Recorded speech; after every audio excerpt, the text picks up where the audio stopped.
Welcome everyone to another episode. I'm Bodine Ledden. I'm joined by Shaun Brewster, and today we're talking all things business, all about playing the long game. Shaun, you've been in business for a long period of time, and I know that I've sort of been under your wing and I've learned so much from you in a fairly short space of time. So you've got a lot of experience, and hopefully today we can share a few of your insights around what you've learned over the years and some mistakes that you've made, and hopefully other people can learn from that. Sounds good. So what we might start with today is asking what the long game means to you when it comes to business. Yeah, this is something you've heard me harp on about since day dot, right? Since as long as we've been working together, always talked about the long game. And probably more recently, I heard it summed up really well by someone, a lot of people will have heard of this name, Simon Sinek. And he talks about something called infinite games versus finite games. And I thought that was a really nice way of describing what I'm talking about when I say the long game, which is, I'll use Simon's example. So a finite game is where you have a set number of players, a set amount of time, and a set rules, and everyone sticks to the rules, and you play the game and it ends. And that's one way to look at business. And you might start a business and think, well, I'm going to run this for a number of years and I'm going to sell it. And that's the end of the game. And that will dictate the sort of decisions and actions that you'll take along the way, because there's a start and there's an end, and you know that you're going to get out of it at a certain point. An infinite game is where there's any number of players, any number of time. There's actually no defined end point for the game. As many people can come into the game and leave the game at any time as you like, and there's no sort of set rules. And you just want to play the game with the intention of playing it, not the intention of winning it or getting ahead. It's just about being in the game for as long as you can, surviving as long as you can. And if you're in business for the long game, and if you're in business for the very fact of you just trying to build that business rather than build it to the point where you can sell it or get out of it, you will again make different decisions. The decisions you'll make will be based on trying to build something that matters, something that's more robust, something that will last, and then trying to play in a way that other people will want to play with you. You can be a greedy player, you can be a selfish player, or you can be a kind of player that people want to play with. And I think that's really about playing the long game in business, is being in business in a way that actually people want to do business with you. Yeah, it's interesting points. And I think a lot of people that might get into business, it sort of can be a bit of a rush decision for some people. They might graduate and then they're straight into their own business, and they don't really know what to expect and some of the barriers and obstacles that they may come up against. So I'm sure it can be a real challenge for so many people. And I'm sure you've experienced that yourself and consulted with other people about those mistakes. So what are some mistakes that people do tend to make in business that could easily be avoided? I think one of the common things that we all do early on is we'll get our qualification in whatever modality, whatever skill set you have. You'll go out and you'll be working for someone else, and then you'll be watching them run their business, and you'll be watching how the business works, and you think, I can do this. I could run this business. I'm watching it all happen. I can see how it works. I could do this just as well as them, maybe better. And then off you go and you start your own clinic or your own practice and your own business, whatever it might be. And this is the path that so many of us take. And it's the right thing to do for some people, and it's absolutely the wrong thing to do for others. And the common mistake here is that people will assume that you can do it all, that you're going to be good at everything. And they're like, when you come out as a practitioner, you're a technician. And this is some of you might have heard of the book, the E-Myth, that sums up really, really well. So the E-Myth is you have the technician, you have a manager, and you have the entrepreneur. And you sort of have to be all three things in a business. The mistake we make is we assume that we can be all three things. You might be a brilliant therapist, but you could be absolutely terrible at managing people.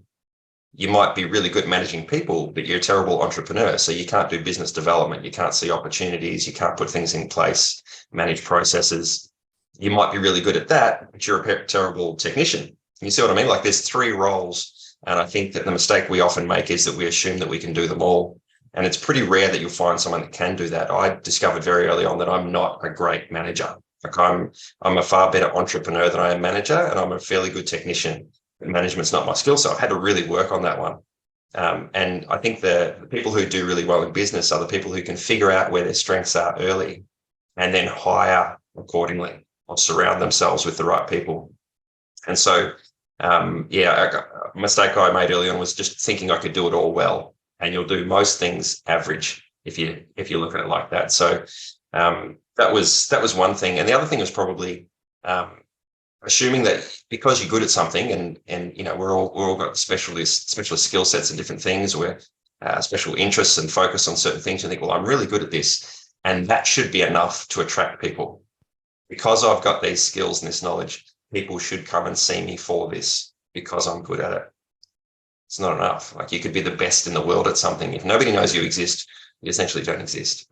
And so being unafraid to put yourself out there, put yourself in front of people, pitch yourself. You don't have to talk yourself up, but don't be afraid to tell people, here's what I am, here's what I do, here's what I'm good at, and I think I can help you. And give them a chance to try you out, rather than just assuming that because you're good, just because you build it, people will come. That's not necessarily how business works.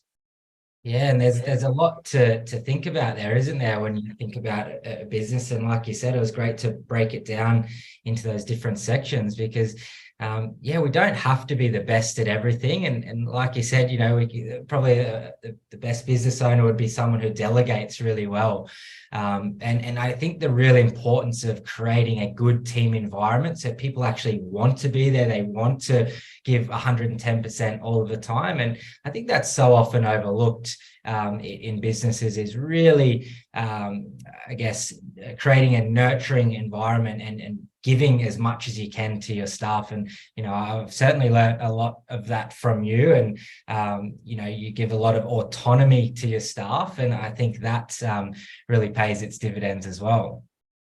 One of my early employers taught me the autonomy thing. He put so much faith and trust in me that I almost felt like I was abusing it sometimes. Like I just felt like he should have been looking over my shoulder. He should have been checking in on me. And the very fact that he trusted me so much made me want to step up. And I think it's a really good thing for employers or managers or leaders to do, is to give the people that you've employed the autonomy to make decisions. Like, you've hired them because they have what you need. So let them do that thing. And then, of course, the downside, or the potential downside to that, is they might make a mistake. They might get something wrong. They might abuse that trust. And that's the risk that you have to take. But the alternative is, you don't give them that autonomy. You don't give them that trust. You don't give them that faith. And then they feel like they're being ridden. They feel like they're having their shoulder looked over the whole time, and they won't perform at their best as a result. So no matter which approach you take, there's always the potential for a negative or a downside.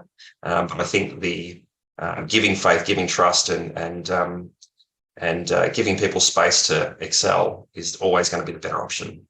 Definitely. And you even think about that from a neuroscientific point of view, where, if you're going into a work environment stressed, someone's looking over your shoulder, there's pressure on you to perform, well, that will impact your cognitive abilities and your overall performance, and, in disengagement with work. Whereas if you want someone to thrive and do the best that they possibly can, and you give them that freedom, that encouragement, and that motivation, and all of these positive things that can make someone be happier in a work environment, they'll be more loyal and they'll want to stay for longer. You see this all the time, as people can't hold on to staff. Well, what are you doing for that staff member that makes them want to stay, and not just money? And I've worked at numerous different places, and the power of just rewarding someone with saying thank you, or really well done, I noticed what you did in there. That's it activates the same reward mechanisms that we do with a pay rise. And which one's cheaper from a business perspective? Absolutely. So, simply putting that focus and emphasis on your staff, that will be playing the long game in how things could grow overall for a business. So I think that's really important. 100%. You and I both know about this. One of the most common things that we hear from business clinic owners, large clinics, is that we can't get enough staff, and then we can't keep the staff. They move on. And we hear this everywhere, every city, every state we travel to. It's the same story over and over. And I think you hit the nail on the head with that one. Is what are you doing for them? The grass is always going to be greener on the other side of the fence. So they're looking over the fence. to see who's got a better option, a better offer. And there's always something better. Something always looks better. So you have to make your side of the fence so attractive that they don't want to jump it. And that is make them feel good, make them feel valued, give them opportunity for growth, pay them well, pay them what they're worth, but give them opportunity for growth is such an important thing. If you're not growing, you die, right? There's nothing in between. And so if you turn up to work every day as a practitioner, as a therapist, and you're treating patients, there's no ongoing development, there's no ongoing recognition from the employer or your manager, and there's no team effort, then pretty soon you'll be looking for something more. And that's just natural attrition. That's just what's going to happen. So I don't think there's any hard and fast fix to stop people moving on, but there's definitely some really simple but very difficult to do, as in simple to employ, difficult to apply tactics and strategies that we can use that will want people to stay longer, make them want to stay longer. And those things are definitely investing in them. Not your business, you've got to do that as well, but build your people, because they're the most valuable asset for sure. Yeah, 100%. I love that. So we often do things at ACE that seem counterintuitive financially, and why is that? Why do you come up with these ideas that most people would tend to do? Yeah, you remember some of the early days of ACE, Bo, and working together, and some of the ideas we come up with, and people would look and go, why? How do you justify that? And I had a good friend of mine ask me a little while ago, how do you justify X, Y, Z, the thing that we were doing in the business, when it makes no financial sense to do it? As an example, like we allow people to repeat our courses for free, right? Nobody else, as far as I'm aware, I haven't come across anyone that does that, and you can repeat it as many times as you like. So I think, fairly expensive John England course, for example, someone could come back and do that every month for the rest of their life if they chose to. They wouldn't, but a lot of people repeat it. So that's thousands and thousands of dollars out of our pocket that we don't get because of that. Because of that, some people, a small percentage of people, might look at our course and go, oh, that gives me a little bit of certainty. Even if this course isn't as good as they say it is, or it's not what I'm expecting, I can do it again and maybe get that information that I didn't get the first time.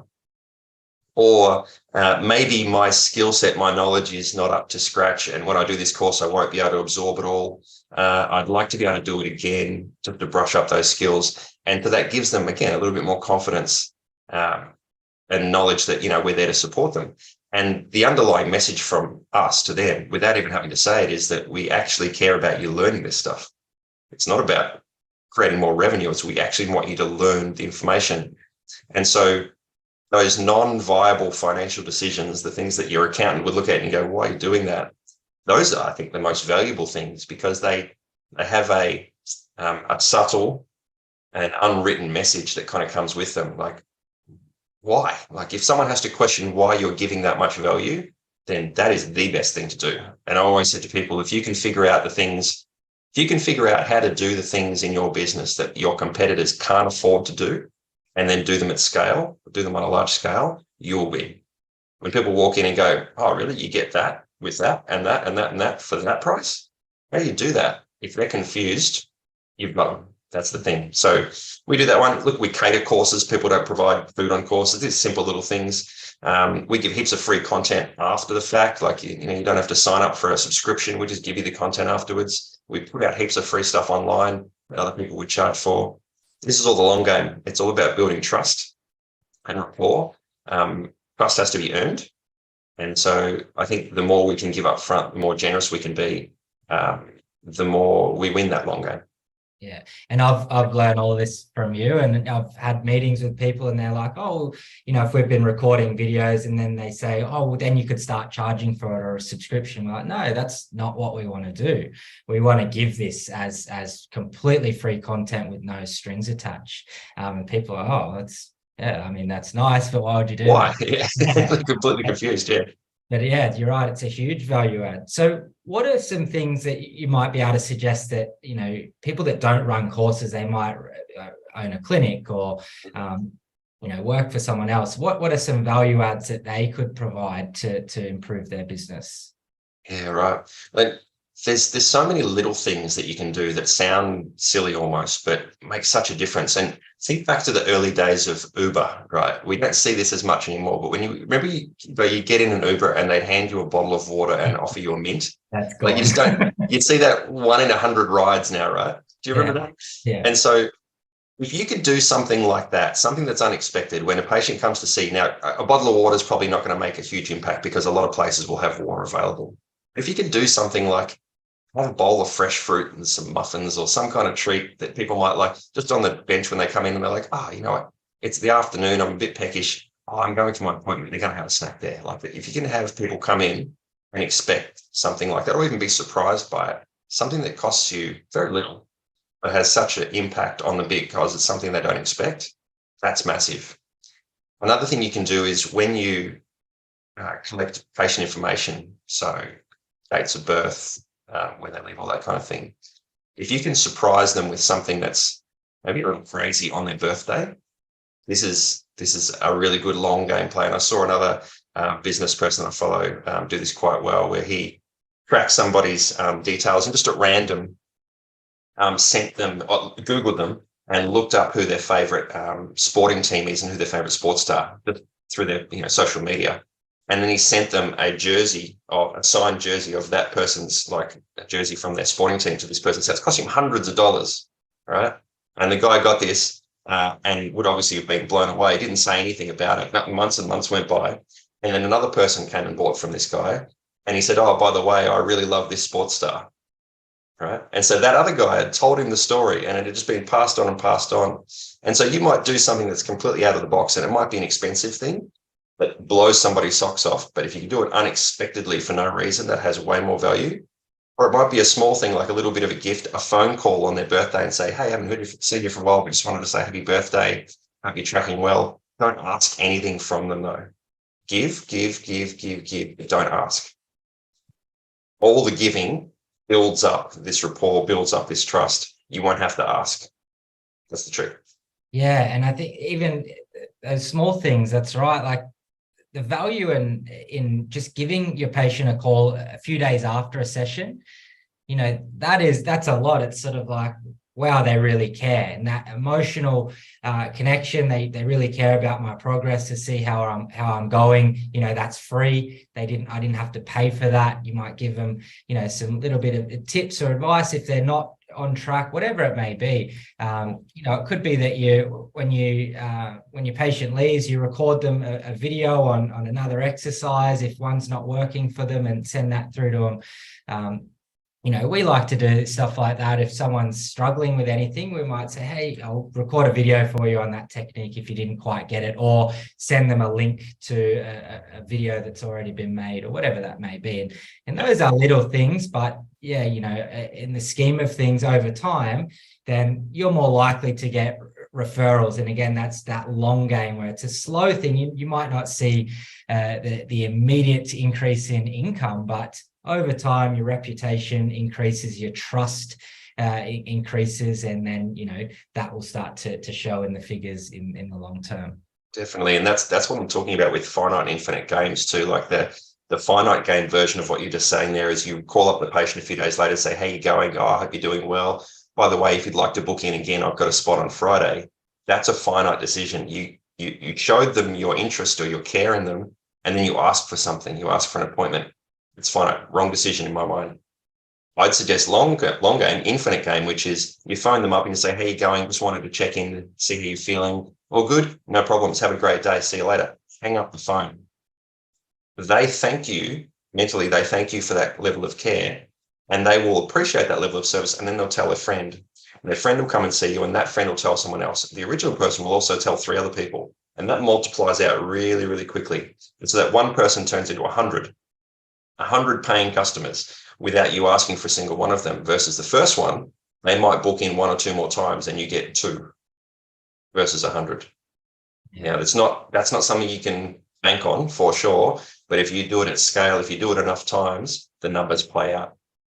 Yeah, definitely. And Shaun, I know that you've always had quite a can-do attitude, business related. You've always been an easy person to approach and give ideas to. And I remember I came to you with an idea once that I took to the other business that I was working for, and it was shut down immediately, won't work.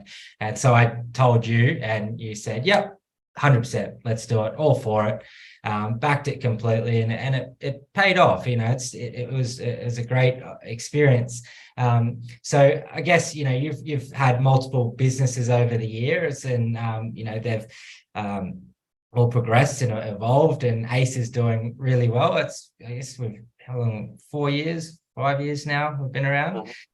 So tell me a little bit more about your vision for Ace from the start, and does it look different now to what you initially envisioned? Yeah, good question. This is actually the fourth iteration of this business for me, which not everyone's aware of. I ran a business like this a very long time ago with a different business partner, with a business partner. And then we kind of faded out into different things over time. And then I was running a business like that by myself. And then I had another business partner, and that dissolved. And then now we've got Ace, which is myself, and then you work with me, and we have a number of other people. So there's kind of been 4 versions of the same thing. So I've had a really long time to figure out how to do it in a way that makes me feel like we're doing something good. About 20 years worth, I worked out the other day. It's about 20 years worth of this kind of business, this PD stuff, in addition to working in colleges and stuff. And so once I figured out exactly what I wanted to build, which was probably 10 years ago, I realized that what I wanted to do is build like an educational ecosystem, is the best way I could think to describe it. And an ecosystem is a self-sustaining environment. All the things that come in there have everything they need to survive and thrive.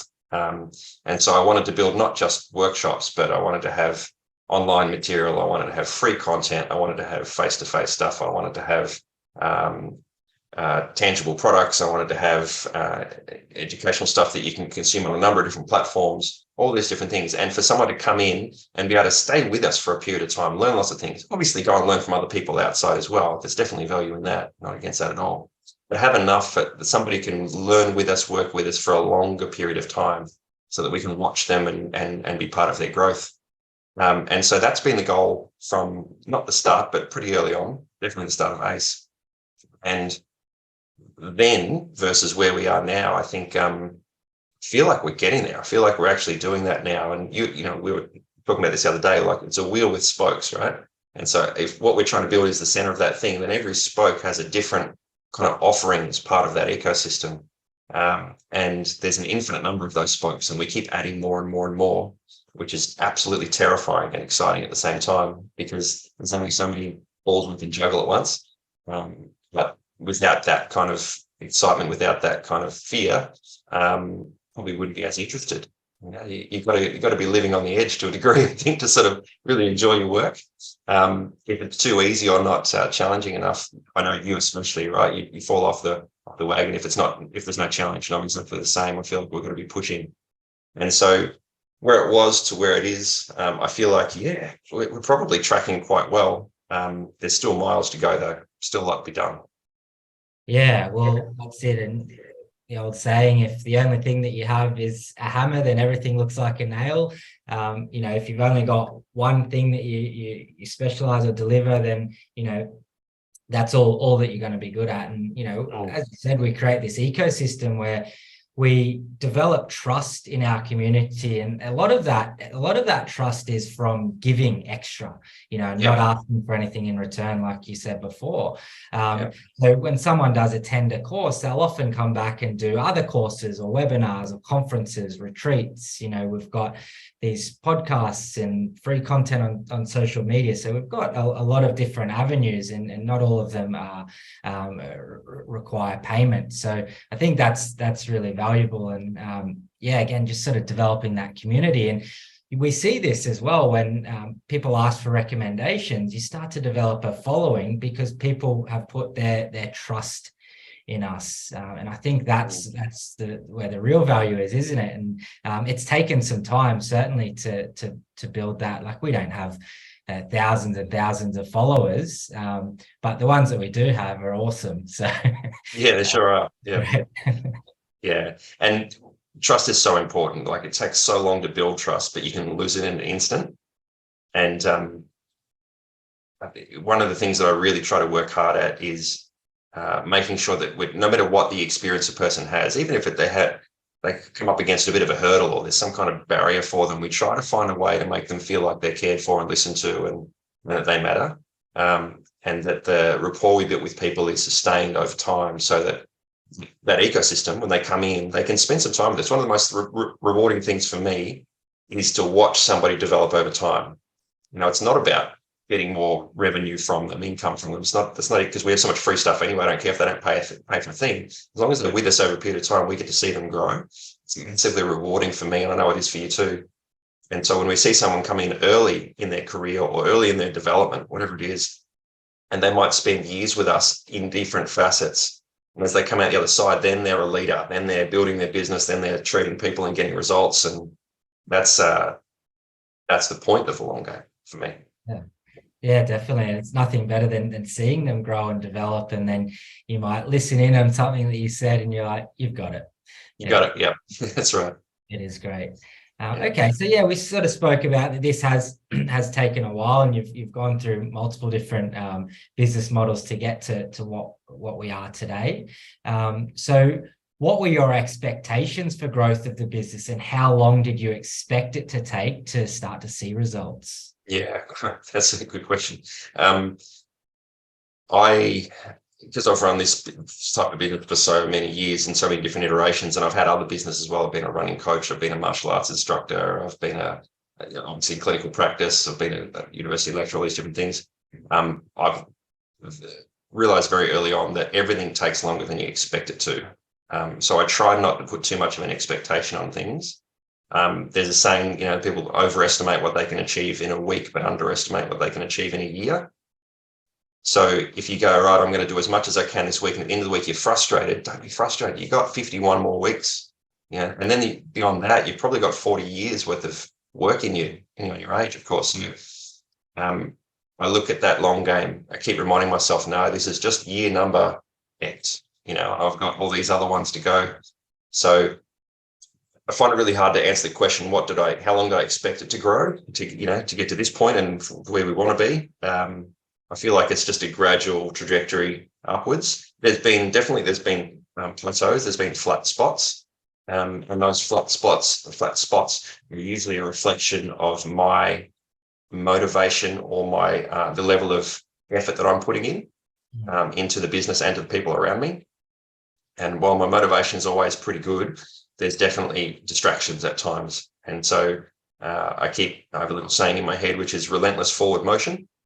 It doesn't matter what I'm doing, as long as I'm moving forward. Sometimes it'll be slower than others, but it has to be relentless, as in never ending, and it always have to be forward. So, there'll be times when that slope will go up steeper. Other times it'll level off a little bit, but we're always heading that direction. So no particular time in mind, no particular speed of growth. It's just forward. Yeah. And the saying that stuck with me throughout when I was developing the HIP course, it was a long project, and you told me that how do you eat an elephant?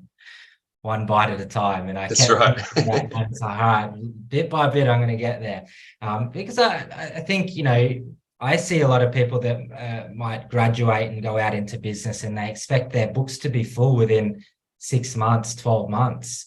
And it doesn't happen, and because they might get quite frustrated and overwhelmed with all of these things, and they didn't realize how much was involved, and then the stresses that are involved with that from a financial point of view. So what are some things that they could do in that instance, that they may not be focusing on? If you're expecting something to happen really quickly, what are some things that might put that into a little bit more perspective for them? Yeah, right. Well, there's always someone who will come out and start their own business, and they'll look at their friend or their colleague or someone they know down the road, excuse me, and they'll see them that person opened 6 months ago, and they're booked out, and they booked out really quickly, and they'll assume that that's what will happen for them, like you're saying. But what they didn't see is what that person was doing in the lead up to that. when they were a student, they were volunteering at the local sporting clubs. They were building their social media profile. They were networking. They were spending time volunteering in a clinic, doing observation hours. They were building this referral net. They were doing all those things. Maybe they weren't doing all of those things, but I guarantee they were doing some of those things. Or they had really good foot traffic because of where they were located, and they got a few people in, and they were brilliant at building rapport and building trust and building that ongoing kind of referral. Or they worked with someone else and who got a great referral network. And it just, there's always an or, there's always something else. For the person who's an overnight success, that doesn't exist. They might have success, but there's all this other stuff that happened before that day that made it look like an overnight success. And so if you've got into business expecting to get that and you don't get it, which is almost everybody, what else could you do? It's just your question, right? What else could I be doing to be building this thing? And so if your thing is, right, I'm going to be really good at social media and it doesn't work, well, then maybe you're not as good at social media as you thought, or maybe that's not the thing for that particular business. Maybe you need to do something else. When I had here's one trick that people can try. When I had my running coaching business, which we did exactly the same way that we did ACE, we did free stuff. My business partner and I did free stuff for 2 or 3 years. We just put out blogs. I did not miss a week for like 3 years. Put out a blog every week, and we put out free stuff on social media. It was early days social media, so it was exposure was a little bit better than it is now. And I turned up to all the events. And the one thing I did is I went onto forums, Facebook forums and other forums, where people were asking questions about running injuries. And because I was a therapist, I would give free advice. I would give free tips. I'd film videos and put them on there. I'd offer free advice without asking for anything. And then over time, people would send people to me for advice. So I was giving, asking for nothing, because I didn't think I was going to build a business based on money. I thought this was going to be a hobby that I would just enjoy. So I was giving, but not chasing money. And then after a while, people started coming to me asking for things, and they started asking for coaching, and that built into something and something and something. So one thing you can do is, if you're interested in a sport, some kind of activity, and most people have an interest in anything, it doesn't have to be, running. It doesn't have to be football, cricket, soccer, anything like that. It can be, you might be interested in mountain biking. You might be interested in lawn bowls. I don't care what it is. There is a Facebook group for it. Go on there, see what's happening, find people that need what you've got, give advice for free. Don't ask for anything. Use your business name, not your personal name. Let people know in your comments and say, oh, actually, I'm a physiotherapist, myotherapist, whatever it is that you do. Here's something you might like to try. And you just leave the room. Don't ask for anything in return. Do that 1,000 times a week. Do that 100 times a month, whatever it is. And that's the stuff that you can do when you're laying in bed at night, when you're sitting on a train on the way to work, when you've got your downtime. It doesn't take away from your business, but you have to be willing to put in those hard yards outside of the business hours. Knocking on doors of other clinics and going there and finding out about them. Don't walk in with a handful of business cards or flyers and say, hi, I just opened up down the street. I'd love you to send me your patients. Here's my business cards. That's asking. Remember, give, don't ask. So go in there and say, I'd love to find out more about what you do. I'd love to find out why people come and see you. I'd love to be able to refer people to you. Tell me more about you. People love people who are interested in them. It sounds really selfish, right? But we all love somebody who wants to get to know us. And so if you can be really interested in other people, they will be interested in you. And then that will be your referral network. You don't have to chase it. There's a couple of tips that people can try. There's 1,000 other things, of course, but it's always the small things that you do 1,000 times that make the biggest difference, not the big things that you do once. Yeah, that's some great tips there. And I know that's what we've experienced with a lot of social media content, and you sort of start scratching your head thinking, we're not really generating much off this, are we? We're putting out all of this high value content and we might not have a whole lot of engagement with it. But then, as you'll tell me, or I'll talk to someone at a course, and they might say that, yeah, we've been following you for a long period of time now. So I thought I'd come and do a course. So we might not see that initially, but yeah, someone might follow what you're putting out, and that's a way to develop trust. And like you said, going and volunteering, like people tend to always ask for money when they're going to a sporting event, or what's the pay rate.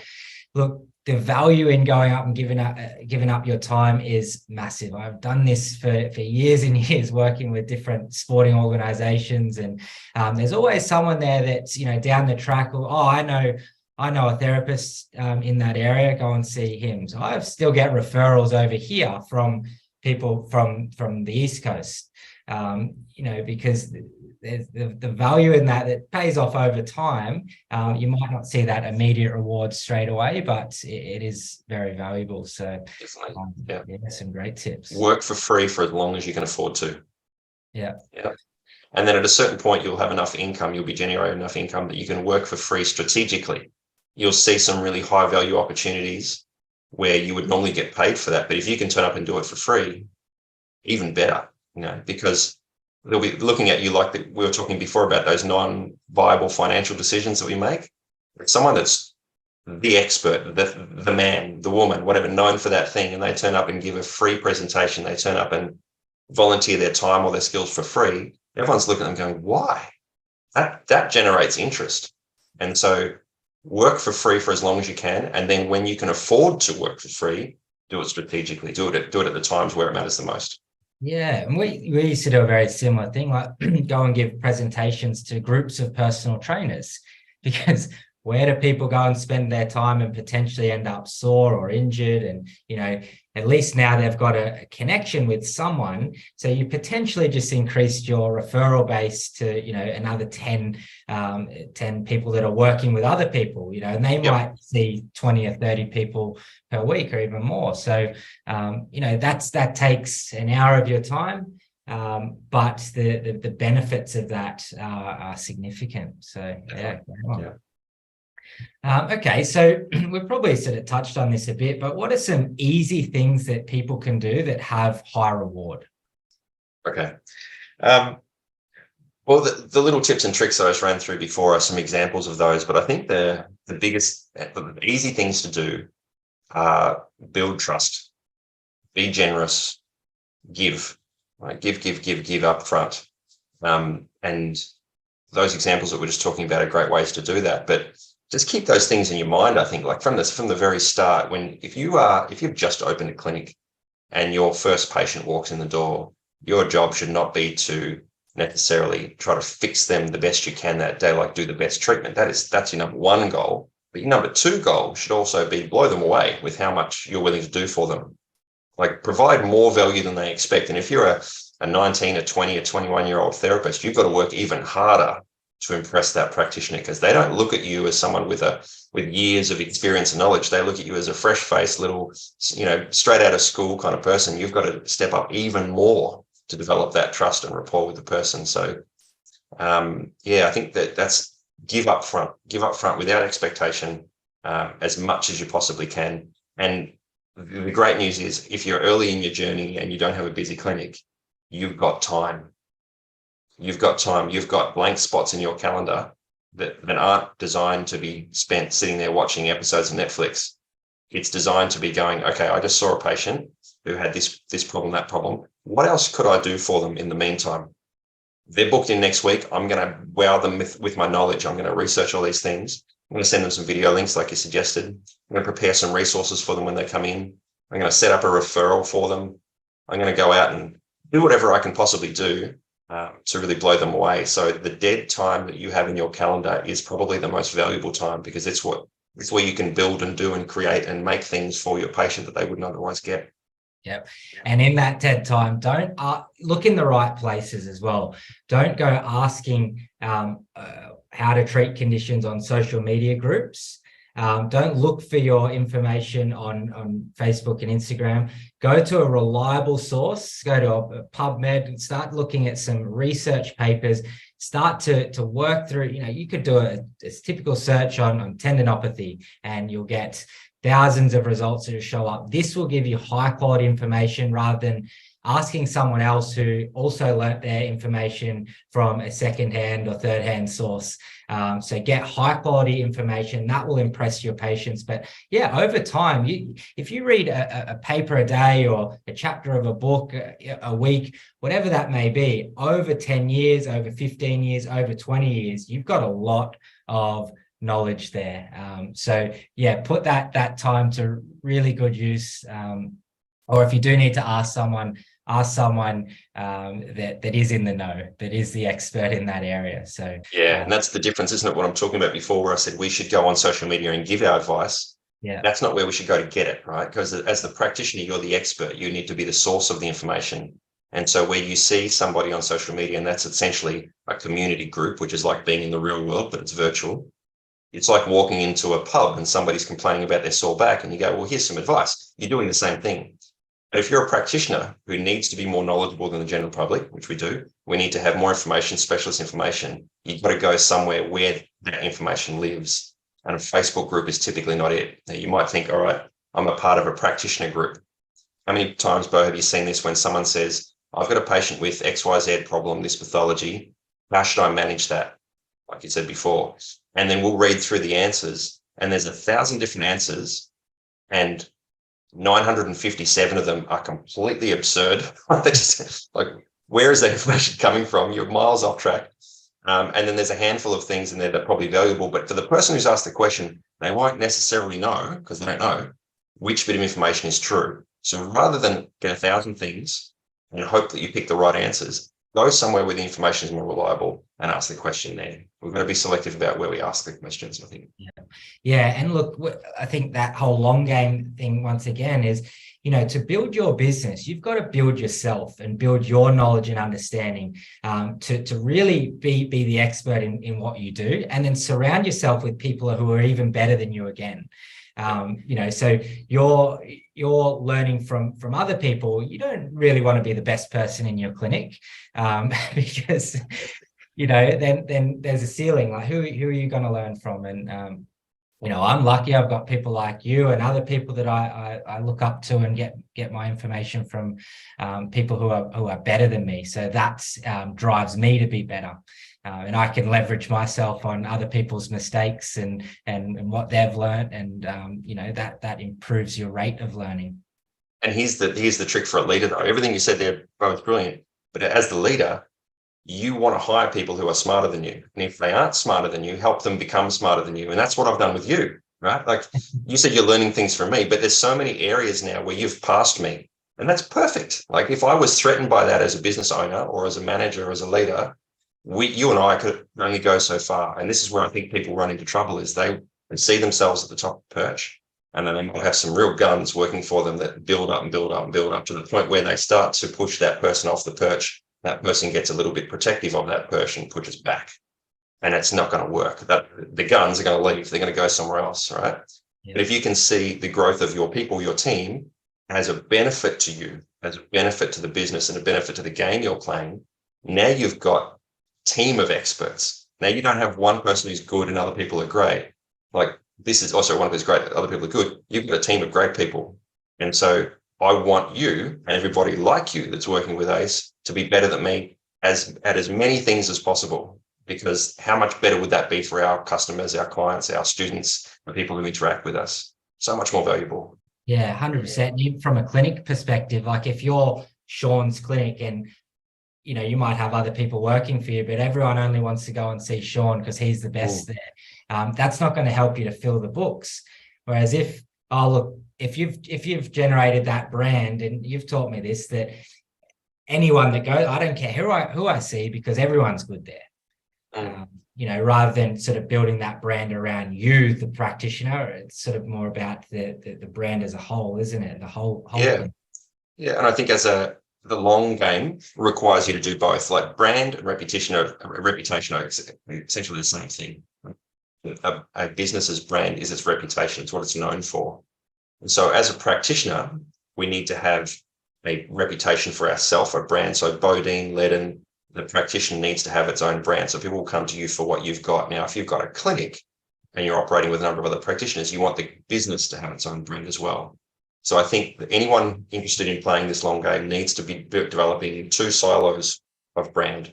One where people know you as being amazing at what you do, and your business that you're growing around you, it's amazing as well. That gives you the opportunity to step out of the business at some point if you choose to. Won't be for everybody, but if you choose to, you can separate yourself from the business and it is still a valuable thing. if your business is tied up in your name, if ACE was Brewster's clinical education, at a certain point, I'm going to be too old or disabled or unable to speak. I'm going to wear my voice box out. Something's going to happen, right? And I won't be able to do this anymore. And then the business has to stop. And we change the name, people won't know what it is.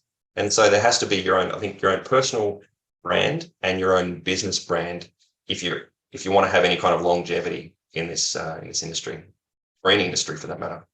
Yeah, that's a good point. Excellent. Well, go to the last one. What are some mistakes that you have made that others could learn from?